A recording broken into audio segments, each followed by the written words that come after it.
Pithapuram Roman Catholic church father K V Ravikiran మరియు సంఘ పెద్దలు యూత్ ఆధ్వర్యంలో గుడ్ ఫ్రైడేను పురస్కరించుకుని బహిరంగ శిలువ మార్గాన్ని నిర్వహించారు. ఈ సందర్భంగా ఫాదర్ కెవి కిరణ్ మాట్లాడుతూ యేసుక్రీస్తును భూమి మీద అనేకమైన ఇబ్బందులు పెట్టారని తెలియజేశారు. మానవుల సుఖ సంతోషాలకు తన ప్రాణాన్ని ఇవ్వడం జరిగిందన్నారు. యేసుక్రీస్తును అవమానకరమైన శిలువ మరణం విధించడం జరిగిందని, అదే శిలువను ఈరోజు ఆరాధిస్తున్నామని అన్నారు. నన్ను అనుసరించేవారు శిలువ మార్గాన్ని అనుసరించాలని యేసుక్రీస్తు సూచించారని తెలిపారు. క్రైస్తవులకు శిలువను చూసిన వెంటనే యేసుక్రీస్తు గుర్తుకొస్తారని, పిఠాపురంలో ఘనంగా శుభ శుక్రవారం జరిగిందని, స్థానిక రోమన్ కాథలిక్ చర్చ్ ఆధ్వర్యంలో నిర్వహించిన ప్రదర్శన ర్యాలీ పలువురిని ఆకర్షించింది. యేసుక్రీస్తు యావత్తు మానవాళి కోసం తన పరిశుద్ధ రక్తాన్ని శిలువపై చిందించి మరణించిన రోజునే శుభ శుక్రవారంగా జరుపుకుంటామని చర్చ్ ఫాదర్ తెలియజేశారు. ఈ కార్యక్రమంలో సంఘ పెద్దలు, యూత్ వారు అధిక సంఖ్యలో పాల్గొన్నారు.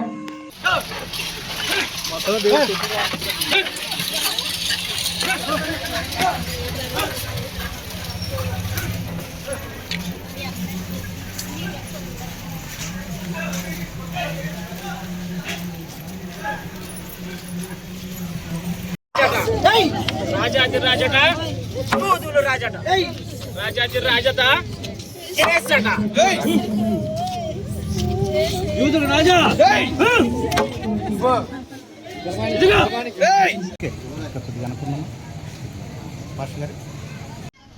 కర్దియపై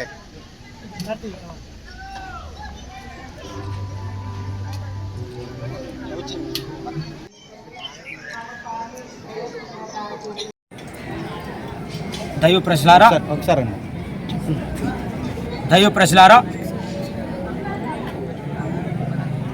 క్రీస్తునాథునిచే అమితముగా ప్రేమించబడుతున్నటువంటి ప్రియ దైవ ప్రజలారా, నా పేరు ఫాదర్ కెవి కిరణ్, ఆర్సిఎం సంఘానికి చెందినటువంటి గురువుని. ఈరోజు పిఠాపురం కథోలిక దేవాలయంలో శిలువ మార్గాన్ని, బహిరంగ శిలువ మార్గాన్ని నిర్వహించాం. ప్రతి మతంలో కూడా ఒక చిహ్నం ఉంటుంది. ఆ చిహ్నాన్ని చూసిన వెంటనే ఆ దేవుడు వారికి గుర్తొస్తారు.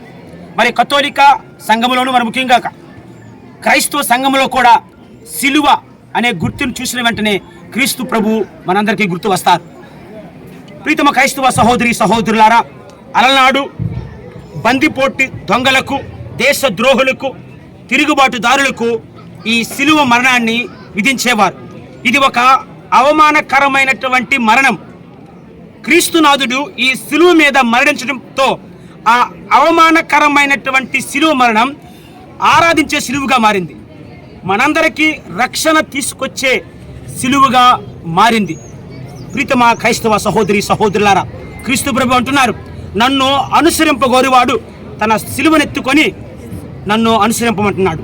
కాబట్టి అదే వాక్యాన్ని స్ఫూర్తిగా తీసుకొని ఈ గుడ్ ఫ్రైడే సందర్భముగా ఈ బహిరంగ శిలువ మార్గంలో మేమందరం కూడా పాల్గొని, క్రీస్తు అలనాడు ఏ విధంగానైతే శ్రమలను అనుభవిస్తూ కల్వర కొండ మీద ప్రాణత్యాగం చేశాడో, ఆ శ్రమలలో మనము కూడా కొద్దిగా పంచుకొని, మన వంతు పంచుకొని ఆ క్రీస్తు ప్రసాదించే మహిమలో పాలు పంచుకోవటానికే మేము చేస్తున్నటువంటి పని ఇది.